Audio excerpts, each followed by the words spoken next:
At the restaurant, my son said, "Mom, this table is for us. You're not part of the family." Everyone laughed cruelly. The waiter set down a $200 bill in front of me. I looked up, and what happened next no one expected. Subscribe to the channel and share your stories in the comments. And now let's get started. The evening began with the kind of anxious anticipation only mothers know. For weeks, I had circled Jack's 35th birthday on my calendar, treating it as if it were sacred scripture. 35 years. 35 years since I first held him in my arms, red-faced and furious, his cries louder than anything I'd ever heard. And 35 years since I had sworn I would never let him feel unloved, never let him feel small in a world that had no patience for fragility. But it wasn't my idea to celebrate at home, surrounded by warmth, family photos, and the comfort of walls we had built with our own hands. No. Nora insisted on a rooftop restaurant with floor-to-ceiling glass, a place that dripped money and pretense. "It's Jack's big day," she said with a sweet smile that didn't quite reach her eyes. "He deserves a setting as grand as he is." I swallowed my protest. As always, I tried to help instead of hinder. I confirmed the flower arrangements, even when Nora scoffed at my choice of lilies and switched them for exotic orchids. I helped the hostess rearrange seating, despite the faint ache in my back from carrying crates of decorations up too many flights of stairs. I even polished the silverware at home before we left, as though that tiny ritual might protect me from the cold indifference I feared would come. I wore my best silk dress, blue with a shimmer that caught the light when I moved. Jack had once told me years ago, when he was still mine, when Nora hadn't yet claimed every inch of him, that the dress made me look like the ocean, vast and unshakable. I ironed it twice, careful not to burn the fabric. Tonight I told myself I would be seen. Tonight I would not be invisible. The restaurant was perched high above the city, glass walls exposing the skyline like a jewel box. Candles flickered in tall crystal holders. A violinist played in the corner, the notes sharp and delicate, each one a warning that this was not my world. Still, for a while I believed. When Jack hugged me at the entrance, briefly, distractedly, as if already pulled elsewhere, I breathed in his scent, a mixture of cologne and the faint smoke from his long office hours. His arms were looser than they used to be, his smile practiced, but it was a smile nonetheless. I clung to it. Guests began to arrive. Nora's friends, mostly sleek women with manicured nails and laughter like broken glass. Jack's coworkers, men with watches that flashed under the dim light, bragging already about deals closed, promotions won. I sat quietly, folding my hands in my lap, nodding at introductions I would not be remembered for. Dinner unfolded in courses too elaborate to taste. Scallops balanced on seashells, lamb drizzled with sauces whose names I couldn't pronounce. I ate little. I listened. I tried to catch Jack's eye, to remind him I was there. And then came the moment. He tapped his glass, the sound sharp, commanding silence. Conversations stopped. Forks paused in midair. His face lit with the confidence of a man who knew he was admired, adored, the center of gravity in that glittering room. "This night," he said, lifting his wine, "is about us. About the family we've built, the future we're carving. And let me be clear, this table is for us. You're not part of the family." The words did not register at first. They hung in the air, suspended like a cruel joke. Then the smirks began, small, curling at the edges of lips. A young man across the table hid his grin behind his hand. Nora's eyes gleamed, triumphant, as though she had waited for this line, rehearsed it with him. I felt my fork slip against porcelain, the clink louder than it should have been. My breath caught in my throat, my pulse drumming so fast I thought the entire restaurant could hear it. Not part of the family. I had given birth to him. I had carried him through nights of fever, through the shame of playground bullies, through the aching silence after his father died. I had stitched every torn shirt, ironed every suit, funded his first car, his first semester at college. And now, in one sentence, he had excised me like a tumor from the body of his life. I forced my lips into a curve, a parody of a smile. My spine locked into place, my shoulders straight. I would not give them the satisfaction of seeing me shatter.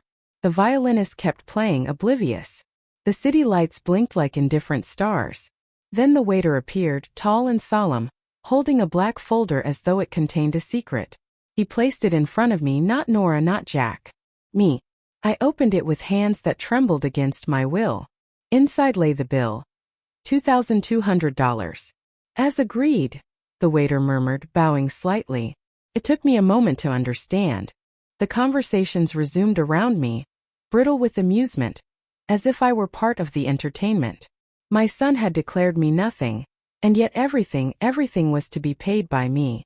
I lifted my head. Nora's hand rested possessively on Jack's arm. Her gaze locked on mine, daring me to object. Jack looked away, ashamed or complicit, I couldn't tell. My throat burned, but my voice was steady. Of course. I signed.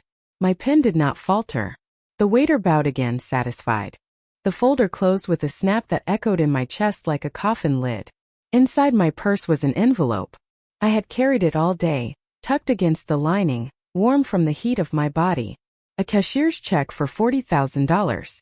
My plan was simple. I would present it to Nora as a gift. A gesture of goodwill, of acceptance. Money for the down payment she had been hinting at. For the house she said they needed to finally feel like adults. But as I pressed the pen into the receipt, as I handed the folder back, clarity crystallized inside me. That money would never be hers. Not now. Not ever. The violinist slid into another song. Nora laughed at something one of her friends whispered. Jack clinked glasses with his colleagues, already forgetting the woman who had carried him here, already erasing me as if I were an afterthought in the margins of his life. I sat silently, tasting nothing, hearing everything. The scrape of forks, the sigh of the city wind, the echo of my son's betrayal. And in that silence I made a vow. They thought they had humiliated me. They thought they had pushed me out. But they had no idea that I had just stepped into clarity sharper than a blade. The $40,000 would be used very differently. I smiled. A small controlled smile. No one at that glittering table noticed. But in that moment my heart turned to stone, and I knew the game had begun. 2 months before that birthday dinner, 2 months before my son would look me in the eye and declare me a stranger, I had already begun to sense the tremors of a collapse I could not yet name. It was an ordinary Thursday, the kind of day that blends into countless others when you're 60 and your routines are your lifelines. I was walking back from the florist, clutching a bouquet of fresh carnations when I saw her. Nora. Standing outside a boutique hotel I knew well, one of those glass and chrome places that charge by the hour for discretion rather than comfort. At first I smiled to myself, imagining she was arranging some surprise for Jack, perhaps a romantic evening he desperately needed. My son worked himself into exhaustion, 60-hour weeks at the firm, his back stiff from stress. I wanted so badly to believe she was doing something thoughtful, something kind. Then I saw him. Tyler. Jack's best friend since college, the one who had stood beside him at his wedding, the one who had laughed in my kitchen while I fried bacon for their midnight snacks, the one who once called me second mom. They were too close. His hand brushed her hip. She tilted her face upward. And then with a casualness that tore the air from my lungs, she kissed him. Not the quick, embarrassed kiss of two people caught in a mistake. No. This was practiced. This was deliberate. Their bodies leaned together like two halves of the same secret. I froze on the corner, carnations trembling in my arms.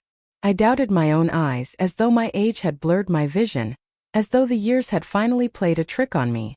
But then Tyler's red SUV pulled up, unmistakable, with its dented fender and custom rims, and she slid into the passenger seat like she belonged there. I stood rooted to the pavement long after the taillights vanished, the carnations drooping in my grip. That night I told myself it was nothing. Maybe I had misread. Maybe I had witnessed a single reckless moment, a slip that meant less than it appeared. I had seen enough of life to know desire could flare and die without consequence. But then came Tuesday. Another shopping trip. Another too bright dress for a simple errand.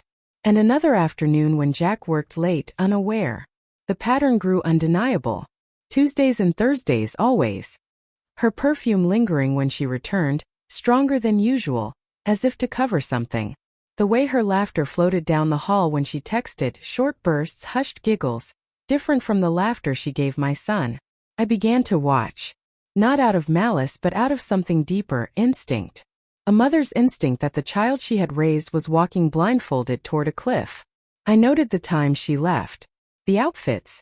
The way she always checked her phone before slipping out, as if waiting for a signal. I noticed how Tyler's SUV appeared like clockwork, how it idled in discreet corners of the neighborhood. And then came the night that left no room for doubt. Jack had fallen asleep early, exhausted. Nora lingered in the shower longer than usual, steam curling under the bathroom door. On the nightstand lay her phone. My heart raced at the thought, but my hands moved of their own accord. Picked it up. Her passcode was laughably simple. Jack's birthday. As if she enjoyed the irony, the screen lit up. Messages glowed like open wounds. Tyler. 2 more months. He'll never see it coming. Nora. He's too trusting. Like a child. Tyler. And the old lady? What if she interferes? Nora. She won't. We'll put her in a cheap nursing home. Problem solved. I felt my knees buckle. My own name, or rather their cruel nickname for me, casually dismissed like baggage. The phone nearly slipped from my hands. I scrolled further. Dozens of messages. Photos from the same hotel I had passed. Notes about Jack's work schedule. Lists of expenses, meals, hotel rooms, shopping trips, all charged to his account. And then the line that pierced deeper than betrayal, deeper than humiliation. Nora. Counting down the days until the profitable divorce. Profitable. As if my son's life, his trust, his love could be reduced to a transaction. I snapped screenshots, my fingers trembling. The sound of water still running in the shower like a cruel metronome. Every message I captured felt like a knife but also like armor. I knew even then that without proof, I would be painted as paranoid, jealous, bitter. Nora had mastered the art of the sweet smile in public, the gentle hand on Jack's arm. I had seen her charm his colleagues, his friends, even his boss. Alone I would be powerless. But with evidence, yes, evidence could break her mask. I placed the phone back exactly as I had found it, careful to erase every trace. When she stepped out of the bathroom, hair wrapped in a towel, she smiled at me with false warmth. Evelyn, could you iron my blouse for tomorrow? Jack has that big meeting and I want to look perfect. I nodded. My voice did not tremble. Of course. That night I lay awake in the dark. The glow of the phone screen burned into my eyes, the words echoing in my skull. Profitable divorce. Nursing home. This wasn't a fling. This wasn't lust or weakness. It was a plan. A blueprint. And I was not merely a witness, I was a target. The carnations I had bought days earlier had withered in their vase, petals collapsing in silence. I stared at them and thought of myself. Discarded, underestimated, but not yet gone. I knew then. Whatever Nora and Tyler were planning, I would be ready. I would not wait to be erased. When I first read Nora and Tyler's messages, I thought the words about me, the old lady nursing home problem solved, were a joke, the kind of cruel banter people toss around without meaning. But the more I watched, the more I understood. They weren't joking. Each passing day revealed layers I hadn't wanted to see. Jack, buried in 60-hour work weeks, left home before sunrise and stumbled back after midnight, too exhausted to notice how Nora disappeared in his absence. He thought her weekly shopping trips were innocent. He thought her long lunches with friends were harmless. He thought his best friend's constant presence was a sign of loyalty. He didn't know that the loyalty was to her, not to him. I knew I couldn't confront her directly. I had seen her turn truth into lies with a single flick of her tongue. She would smile sweetly, widen her eyes, and twist everything I said into proof of my supposed bitterness. I could already hear her voice. Oh, Evelyn, you must have misunderstood. Tyler was just helping me carry bags. Maybe you're lonely. Maybe it's time you think about a senior community, somewhere with people your age. No. A private confrontation would end with me painted as senile, jealous, irrational. I had to be smarter. The phone messages became my nightly torment. I read them until the words carved grooves in my mind. They mocked Jack's trust. They mocked me. They counted down the days. Nora. Every dollar he makes is another dollar for us. Tyler. He doesn't even see the transfers. Nora. And she thinks she's still useful. Wait until we take the house. She'll be out on the street. The betrayal was cold, methodical. It wasn't just about lust. It was about dismantling everything we had built, brick by brick, until nothing remained but the shell of a family they had gutted for profit. I began to notice the smaller humiliations, the ones I had ignored for years. The way Nora rolled her eyes when Jack asked about my day. The way she spoke for him, cutting me off mid-sentence, answering questions he never had the chance to answer himself. The way she insisted I sit at the far end of the table during dinners, as though proximity itself were a privilege I hadn't earned. I remembered the first time she had stepped into our lives. She had worn a simple dress, her hair tucked neatly behind her ears, and she had called me Mom within the first week. I had melted. I had thought foolishly that she wanted to belong, that she wanted to weave herself into our family fabric. How quickly that illusion had rotted. The texts painted a different picture of who she was, and every night I uncovered more. Bank transfers I hadn't noticed before. Large amounts siphoned slowly from Jack's joint account, funneled through shell companies I didn't recognize. I printed what I could. Slipping the pages into a folder, I hid behind the cleaning supplies under my sink. My little archive of betrayal. Then one night I stumbled upon the message that turned suspicion into terror. Tyler. She won't be around to interfere. We'll make sure of it. Nora. Exactly. No more old lady watching us. I've got it covered. It was vague, yes, but it was enough. I read it again and again, hearing in every word the possibility that their contempt might turn violent. It was no longer just about a divorce. It was about erasing obstacles, me included. I imagined myself discarded in a dimly lit nursing home, my belongings stuffed into 2 suitcases, my voice dismissed as incoherent rambling. I imagined Jack visiting once, maybe twice, guilt written across his face but too weak to undo what she had orchestrated. I imagined Nora's satisfied smile as she redecorated my house, hanging her paintings where my photographs had been, erasing every trace of me. The fear turned into resolve. I began taking precautions. I stored copies of the screenshots on a flash drive and tucked it inside a hollowed-out cookbook in my kitchen. I told no one, not even Jack. Especially not Jack. He loved her too blindly, too completely. If I accused her, he would defend her. He would think me cruel. But I needed more. Screenshots were not enough. Words on a screen could be dismissed as doctored, fabricated, invented by a bitter mother-in-law. No, I needed something undeniable, something that could explode her mask in front of witnesses. That was when the idea formed. If she wanted to play games, I would not argue. I would not scream. I would not beg. I would bring the truth like a hammer, heavy and final. I began researching investigators, the kind of men who worked quietly, efficiently, without caring about family politics. First, I felt guilty. Spying, digging. It seemed unmotherly, unchristian. But then I remembered the texts. Profitable divorce. Nursing home. Problem solved. No, this was not betrayal of family. This was defense of it. I made the call on a rainy morning, my voice trembling only once as I explained to the man on the other end. I need evidence. Not rumors. Not suspicions. Proof. He didn't ask many questions. I'll find what you need, he said. And when I'm done, there won't be any doubt left. When I hung up, I sat in silence, the sound of rain against the window like applause. For the first time in months, I felt calm. Not safe, not healed, but calm. I knew the storm was only beginning. But I was no longer standing unarmed in its path. The investigator's name was Caleb Brooks. He wasn't what I expected. No trench coat, no slicked back hair, no cinematic flair. When he arrived at my door, he carried a leather satchel and wore an expression carved from stone. A quiet man, late 40s, with the kind of eyes that had seen too much but still noticed everything. Mrs. Evelyn Carter? He asked, voice even. Yes. My hands trembled as I held the door open. Come in. He stepped into my kitchen, where the smell of black coffee clung to the air. I had set 2 mugs on the table, though my throat was too tight to swallow a sip. He placed his satchel down and looked at me as if measuring my strength.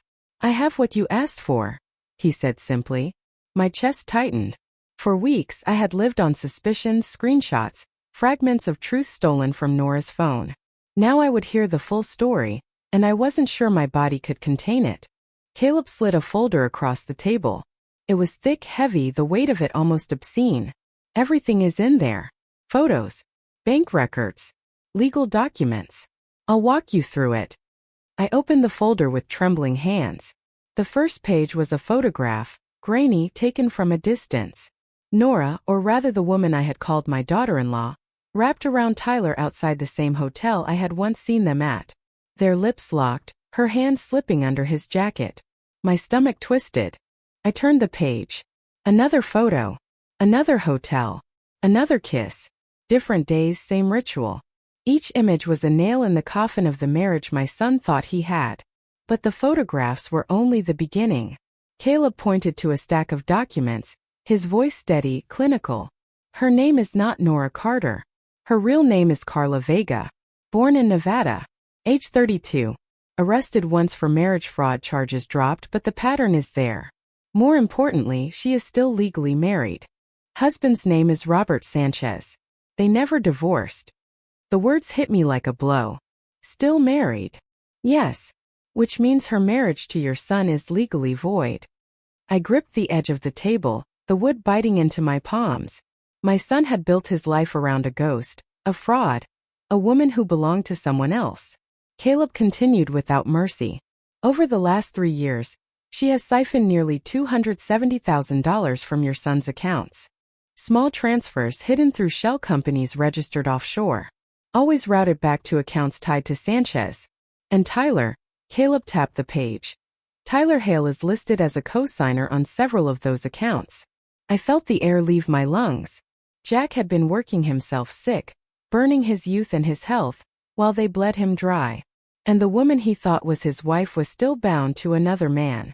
Caleb pulled out an old newspaper clipping, its edges yellowed. He slid it toward me. A headline leapt out. Local woman missing after confronting fraud couple. Beneath it, a grainy photo of Carla and Tyler, younger but unmistakable. She has a pattern, Caleb said. She marries. He plays the loyal friend. They drain the target. And anyone who stands in the way, well, this woman disappeared after threatening to go public. Case was never solved. My hand shook so violently I spilled coffee across the table. Caleb calmly reached for napkins, dabbing at the spill as though nothing could shake him. Mrs. Carter, he said quietly, I need you to understand. This isn't just infidelity. It's organized fraud. And it's dangerous. I stared at the documents, the photos, the clipping. My mind raced back through decades of sacrifice. Selling my grandmother's bracelet to pay for Jack's textbooks. Skipping meals so he could have protein before his football games. Taking extra shifts at the library when his father died, just to keep the lights on. Every sacrifice had been for him, to build a future, to keep him safe. And now all of it was being dismantled by a woman who had walked into our lives with a smile and a soft voice. I remembered the first time Jack brought her home. She had worn a pale dress and carried flowers. She kissed my cheek and called me Mom. I had cried that night, grateful my son had found someone who seemed gentle.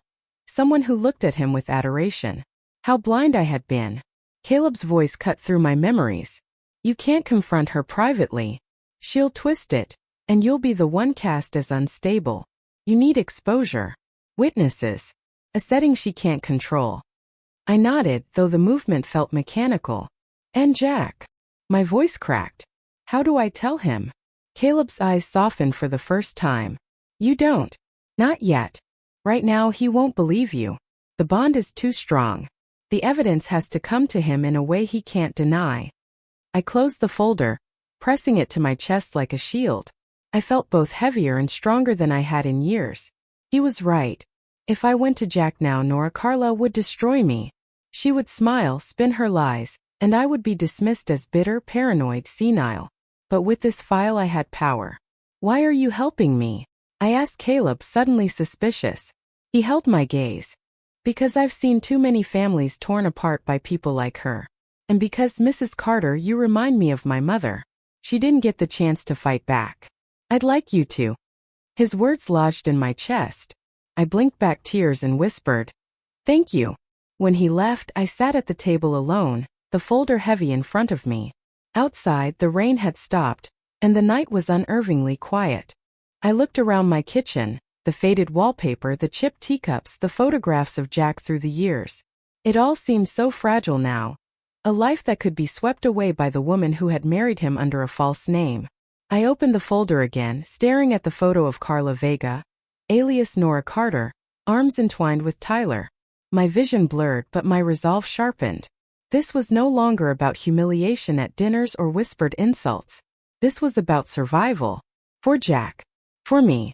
For the life we had built from blood and sacrifice. I whispered into the stillness, my voice steady despite the tremor in my hands.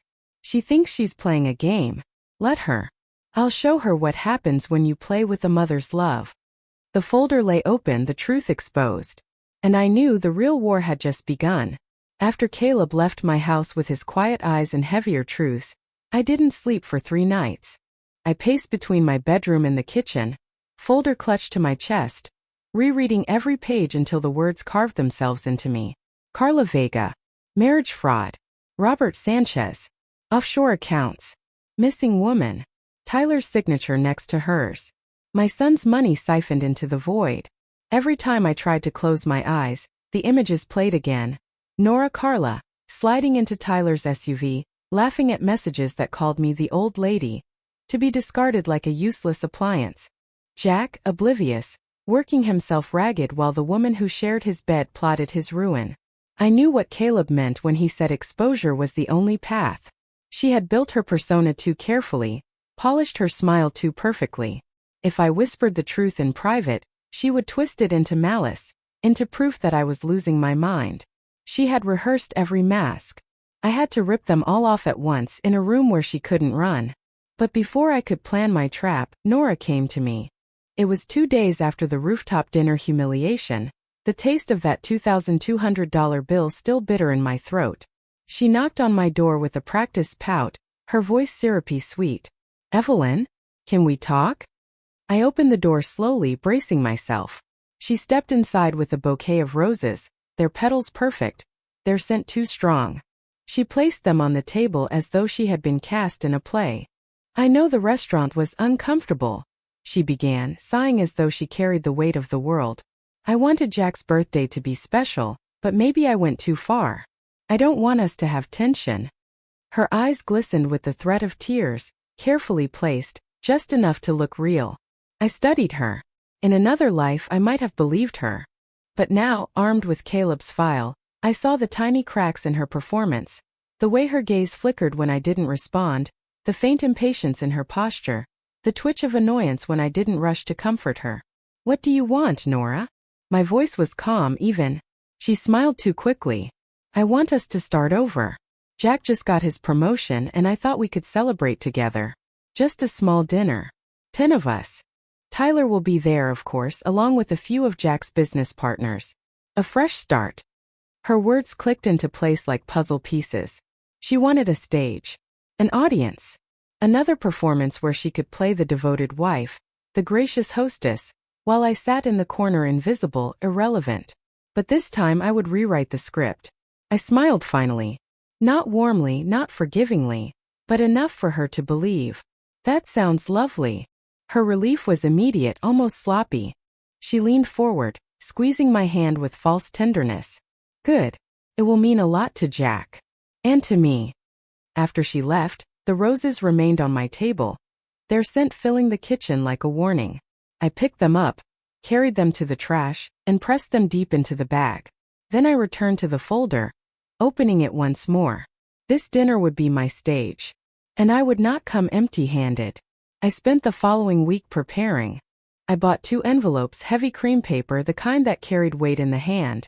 In the first, I placed the photographs Caleb had given me, fresh ones, not the old screenshots but high-resolution images taken just days before. Nora and Tyler slipping into the hotel, Tyler's arm draped casually around her waist, her lips pressed to his neck. Their intimacy undeniable, recent, alive. In the second envelope, I placed certified copies Caleb had procured. The marriage license binding Carla Vega to Robert Sanchez, never dissolved, the arrest record in Nevada for marriage fraud, the aliases she had used in different states. Caleb had even tracked down notarized bank documents showing the transfers, each stamped, each undeniable. I sealed both envelopes carefully, pressing my thumb against the glue until it dried. I placed them in a drawer beneath my linens, hidden under folded sheets, and checked their presence every night like a ritual. During the day I rehearsed my role. I pictured the dinner, the table glittering with candles, Nora lifting her glass in one of her carefully crafted toasts. I imagined her sly glance toward me, the inevitable barb disguised as a joke. I imagined the laughter of her friends, Jack's oblivious smile. And then I imagined myself standing, sliding the envelope across the table instead of the gift she expected. No more whispered warnings. No more private doubts. The truth dropped like a bomb, in front of the people who mattered most to her performance. In those quiet nights of planning, I remembered the sacrifices that had brought me here. The winter after Jack's father died, when the heating bill came and I didn't have enough. I had wrapped myself in 2 sweaters and left the heater off so Jack could sleep warm under an electric blanket. He never knew. The summer he wanted to attend a leadership camp that cost more than my monthly salary. I had pawned my wedding ring, the last piece of jewelry his father had given me, to pay for it. Jack came home glowing, telling me it was the best experience of his life. I never told him what it had cost. Every step of his life, I had bled quietly so he could thrive. And now he was married to a woman who mocked that sacrifice, who plotted to erase me, who kissed his best friend outside hotel doors. The rage was no longer fire, it was steel. Cold, sharp, precise. The night of the dinner drew closer. Nora called me twice more, her voice coated with sugar. She wanted to confirm the menu, the seating chart, the wine selection. She treated me like an assistant, as if my role were only to smooth the evening for her glory. I agreed to everything, my tone obedient, my words clipped. Inside I was serene. I had never felt so calm. On the morning of the dinner, I stood in front of my mirror, fastening a simple black dress. No bright colors, no shimmering silk. Black. Not for mourning but for clarity. For finality. I slipped the 2 envelopes into my purse, their weight steadying me. When I looked at myself one last time, I did not see a 60-year-old woman dismissed as an old lady. I saw a mother armed with truth, walking into battle with nothing left to lose. For the first time in years, my reflection did not look tired. It looked ready. That evening, as I walked into the loft Nora had rented downtown. Brick walls, dim lights, long table set for 10. I inhaled deeply. The room smelled of candles and wine, of expensive meals meant to impress. Nora flitted between guests like a queen, her laugh bright, her hand grazing Jack's arm with every step. Tyler lingered nearby, glass in hand, his smile sharp as a blade. But I was no longer a bystander. I took my seat, placed my purse carefully on the floor and folded my hands. The trap was set. And for the first time since this nightmare began, I felt power flood my veins. The loft Nora rented had all the trappings of false sophistication. Brick walls polished to look authentic, Edison bulbs strung like constellations overhead, candles flickering in glass jars that reflected a warm glow across a long mahogany table. It was staged, not lived in. A theater set waiting for its players. 10 guests filled the seats. Jack's co-workers, a few of Nora's friends, and Tyler, the permanent shadow in our family's story. Jack looked tired but proud, still wearing the stiff smile of a man who believed tonight was his celebration. Nora, by contrast, sparkled with the feverish energy of a performer about to deliver her monologue. I sat near the end of the table, my purse resting against my ankles, the 2 envelopes inside pressing like weights against my feet. I felt them every time I shifted, 2 weapons, silent but absolute. Dinner unfolded slowly. Courses arrived. Roasted duck with cranberry glaze, towers of asparagus tied with twine, desserts displayed like sculptures. The wine never stopped flowing. Conversations hummed around me, but my ears tuned only to Nora's voice. She laughed too loudly, touched Jack's arm too often, slipped quick glances toward Tyler when she thought no one noticed. My heart beat steady, not frantic. I had rehearsed this moment too many times. Finally, dessert arrived. Glasses refilled.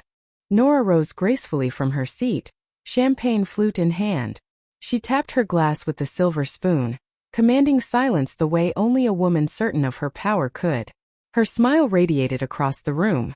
"I just want to say," she began, "how proud I am of my husband. Jack's promotion is not just a personal achievement, it's proof of his dedication, his brilliance, his loyalty." The guests clapped politely. Jack smiled, embarrassed but pleased. "And," Nora continued, her tone shifting sharper, "I must thank our dear friend Tyler. Loyal, steadfast, always by Jack's side." She turned, her eyes landing briefly on me, cold as knives. Everyone should know their place.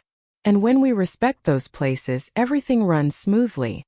A ripple of laughter passed through the guests. My hands tightened around my napkin.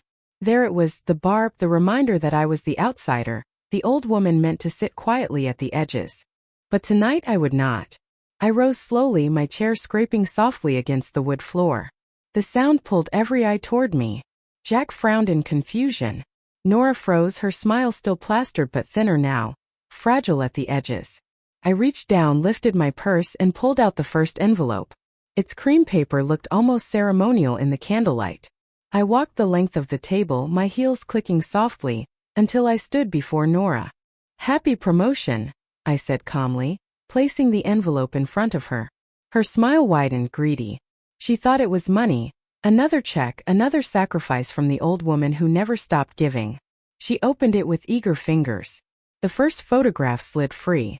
Nora's face drained of color. The photo showed her pressed against Tyler outside the hotel, her lips on his neck, his hand splayed across her back. The room stilled. Someone gasped. Jack's chair creaked as he leaned forward, his eyes narrowing at the image. Nora shuffled desperately through the stack, photo after photo, each one worse than the last. Her hands trembled. Her breath came in shallow bursts. "This," she stammered. "This is nothing. Old photos. Lies. Taken last week," I said quietly. My voice carried across the silence like a blade. "Not old. Not lies." Tyler sat rigid, his knuckles white around his glass. He did not speak.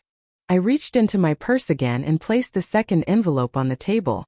Nora stared at it as if it were a bomb. "Don't," she whispered. But I slid it closer. "Open it." Her hand shook as she pulled the documents free. Certified copies. The marriage license between Carla Vega and Robert Sanchez. The Nevada arrest record for marriage fraud. The list of aliases. The bank transfers. Jack snatched the papers from her trembling hands, scanning them quickly, his face hardening with each page. "What is this?" His voice cracked like a whip. Nora's mask crumbled. "Jack, please, it's not. Is it true?" His voice rose, thunder now. She faltered, the silence stretching like a noose around her neck. And then finally the truth spilled out, sharp and venomous. "Yes. It's true. All of it."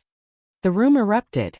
Gasps, murmurs, chairs scraping as guests shifted uncomfortably. Jack stood, fists clenched, his chest heaving. Tyler set down his glass slowly, his eyes darting toward the door like a trapped animal. Jack's gaze burned through him. You've been with her? My best friend?"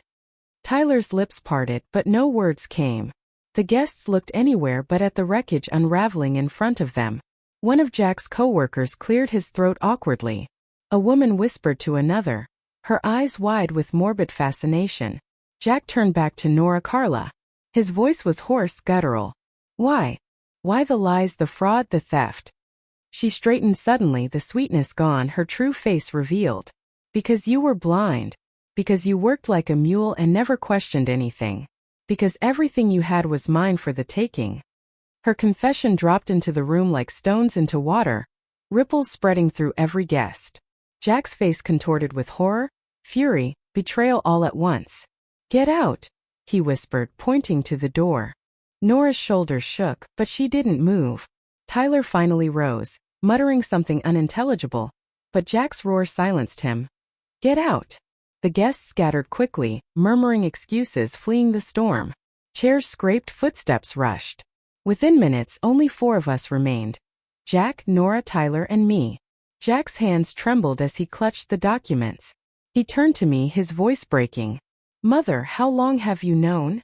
I looked at him steadily. "Long enough. But I needed you to see it for yourself. Undeniably. Irrefutably." He sank into his chair, his body collapsing as though the air had been ripped from him. His eyes, bloodshot, fixed on the woman who had shared his bed. "Who are you?" For the first time she didn't try to lie. Her shoulders slumped, her eyes dead. "Carla Vega. And everything she told you, everything your mother told you was true." The silence that followed was deafening.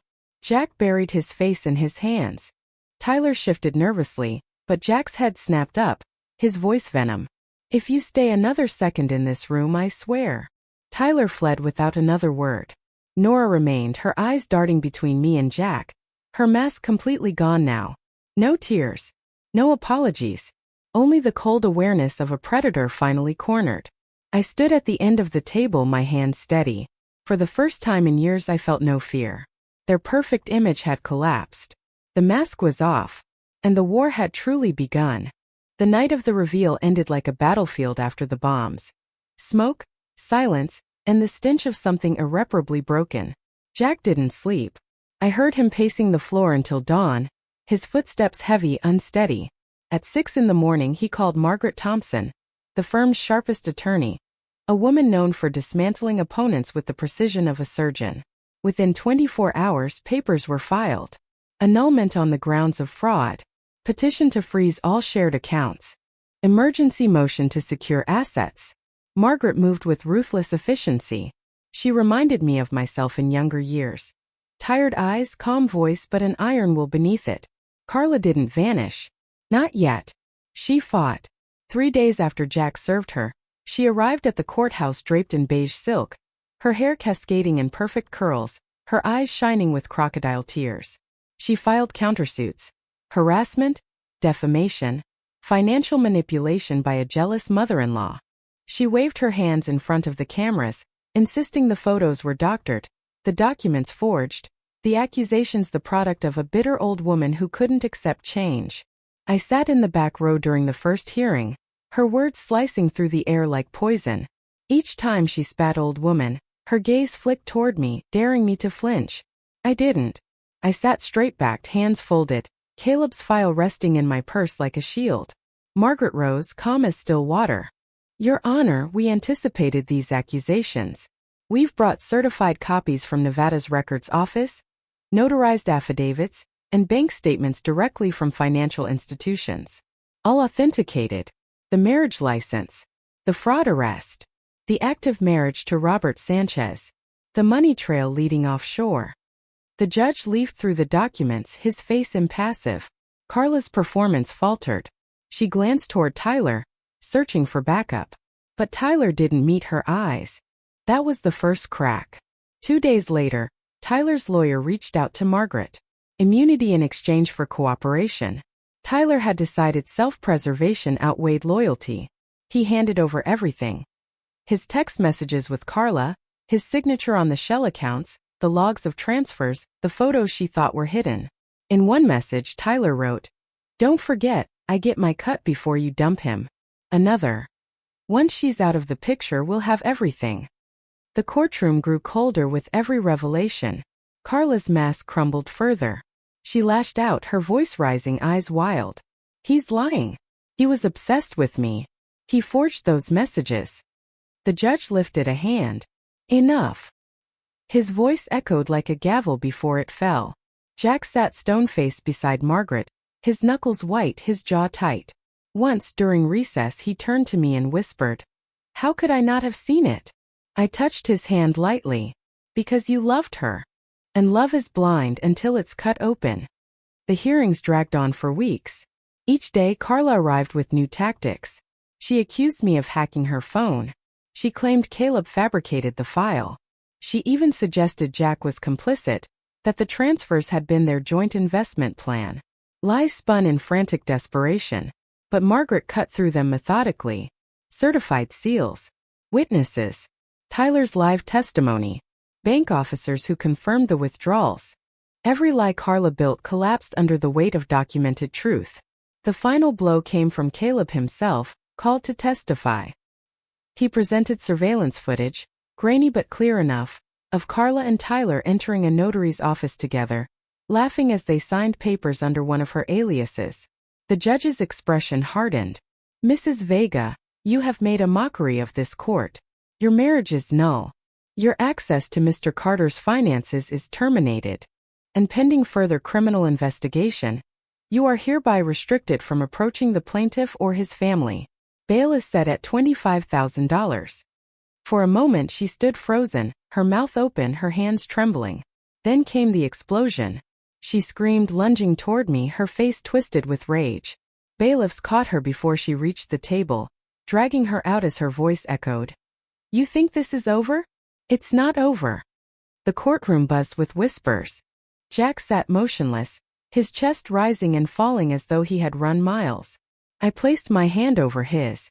For the first time since the rooftop dinner, he didn't pull away. But peace did not last. Released on bail 2 days later, Carla vanished. She didn't show for her next hearing. Police searched, but she was already gone, her trail vanishing across state lines. She left only a note, delivered to Jack's office in an unmarked envelope. 4 words, written in her elegant, mocking hand. This isn't over. Jack read it, his face pale, then handed it to me. I held the paper, the ink still fresh, the letters sharp. I folded it carefully, placed it in the file with the rest of her lies. 'Cause I knew she was right. It wasn't over. Not yet. After Carla vanished, silence became both balm and curse. The house no longer rang with her pointed laughter, her sighs of disapproval, her footsteps echoing with ownership. Instead it was quiet, too quiet. The kind of silence that forces you to listen to your own breath, to the sound of your heart repairing itself beat by fragile beat. Jack walked through the rooms like a ghost. He barely spoke for days, just moved from chair to chair, staring at the floor, his hands clasped tightly as if holding himself together. I let him sit. I let him grieve. It was not my job to scold him anymore. He had been humiliated enough by the truth itself. One night he finally broke. We sat at the kitchen table, the same table where I had folded his baby clothes, the same table where he had done homework while I worked double shifts. His eyes were bloodshot, his face hollowed. Why didn't you tell me sooner? His voice was raw, stripped of defense. I looked at him steadily. Because you wouldn't have believed me. Because it had to be undeniable. If I had warned you with only suspicion, she would have twisted it, and you would have defended her. I had to wait until the mask fell in front of everyone. He pressed his hands over his face. God, Mom. All those times I thought you were too hard on her. I thought you were jealous, overprotective. And all the while, you were the only one who saw her clearly. I reached across the table, my fingers brushing his. You are my son. I protected you the only way I could. Sometimes the truth needs witnesses. Now you know. Tears slid down his face. The boy I had raised, the man who had once dismissed me with, "This table is for us. You're not part of the family," now whispered with trembling conviction. I'm sorry. For every time I let her humiliate you. For every time I didn't see you. For every word I let her put in my mouth. I promise you, no one will ever treat you that way again. For the first time in years I believed him. The weeks that followed were slow, filled with small acts of reclamation. Jack hired contractors to remodel the house. Not grand renovations but symbolic ones. The curtains Carla had chosen, sheer soulless in cold gray tones, were torn down. The garish gold-framed mirror she'd hung in the hallway was replaced with a photograph of Jack as a boy, grinning with missing teeth.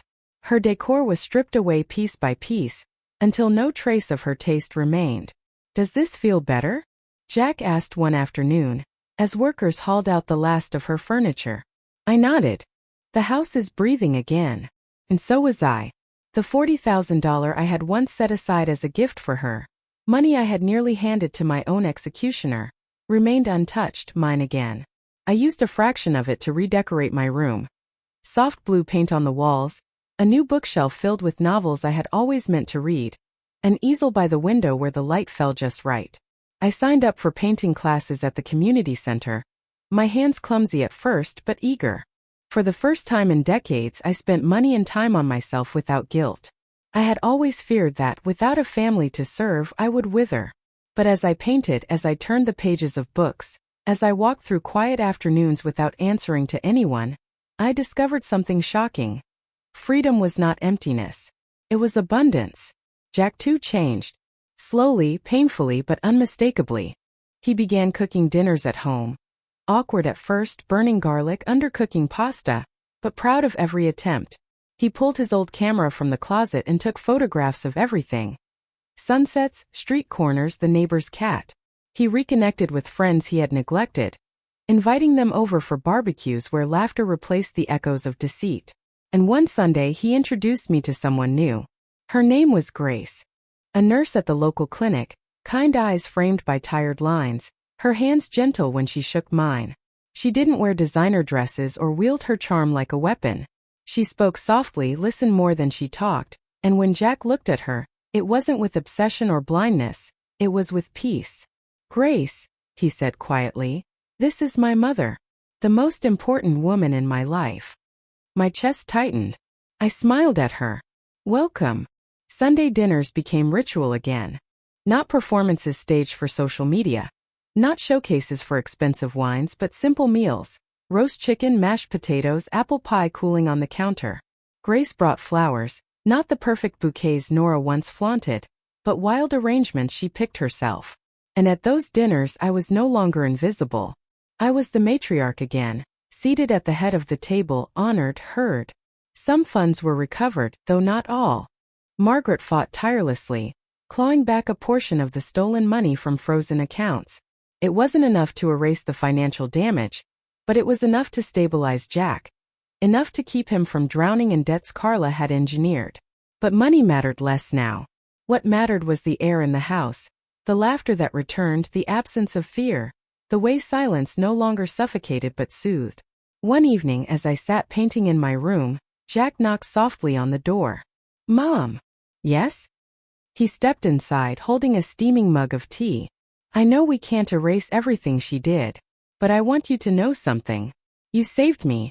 If you hadn't exposed her, if you hadn't waited, I don't know where I'd be." I set my brush down and looked at him. The boy I had raised, the man scarred but alive. "That's what mothers do," I said. "We stand between our children and the fire. Even when it burns us too." He placed the tea beside me and whispered, "Thank you." The house, once poisoned by Carla's presence, had been cleansed. The curtains billowed again, free of her perfume. The photographs smiled from the walls without her shadow looming over them. The silence, once suffocating, now carried peace. I no longer dreamed of the rooftop dinner where Jack had cut me in half. That wound had scabbed over. In its place, I dreamed of the day I would dip my brush into bright paint, of the canvases I would fill, of the laughter at Sunday dinners where no one called me old lady or asked me to pay the bill. I had given too much of myself to those who saw me as expendable. But now, at last, my devotion was returned. Not perfectly, not without scars, but genuinely. The home was mine again. And for the first time in years, I could breathe without bracing for betrayal. A year passed before I heard her name again. Carla Vega, alias Nora Carter, the woman who nearly devoured my son's life, had resurfaced hundreds of miles away, this time under a new identity.